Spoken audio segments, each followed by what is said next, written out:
This is how powerful people are broken without ever touching them. No bullets, no jail cells, no public scandal, just stress, pressure, noise. Until one day, they break down quietly, and the world moves on like they never existed. You ever feel like your life is full, but you're running on empty? Like you're working all the time, but it's never enough? You're not lazy, you're not weak, you're just surrounded, and you don't even know what hit you. So you blame yourself. You say, I need to be more disciplined. Maybe if I just wake up earlier, read more books, do 10 times more. But maybe it's not that you're undisciplined. Maybe you've been thrown to the wolves. And the wolves are called too many goals, too little clarity, too much pressure. Back in the Cold War, the KGB had a method called throwing to the wolves. They didn't kill their enemies. No prison, no public shame. They simply broke them from the inside out. They'd flood their lives with chaos, personal drama, financial problems, lawsuits, betrayals,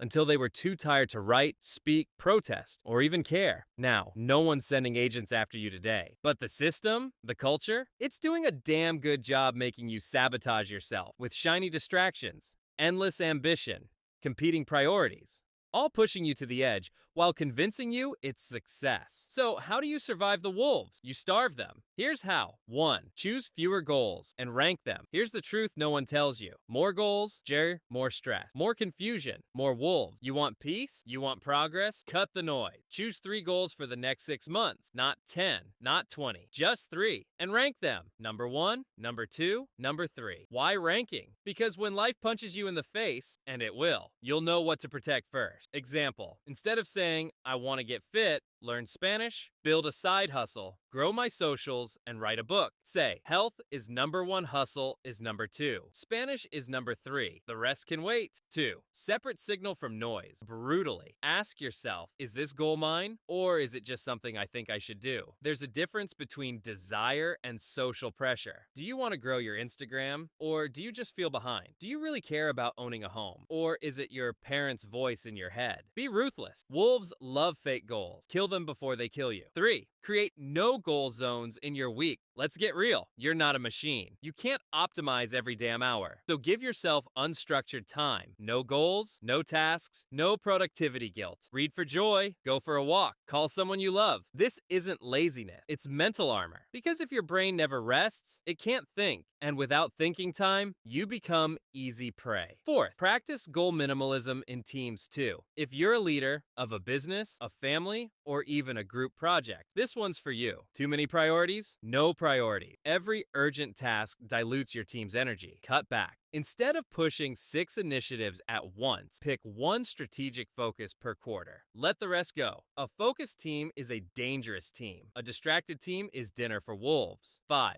Redefine winning. Look, success isn't about who suffers the most. It's about who sustains the longest. Real winners don't burn out. They last. So shift your question from how much can I do? To what can I keep doing without falling apart? Because that's what matters, not the highlight reel, the survivability. This is 1% progress because we believe real change starts right here. We're all about results, not just motivation. If you think the same way, hit subscribe.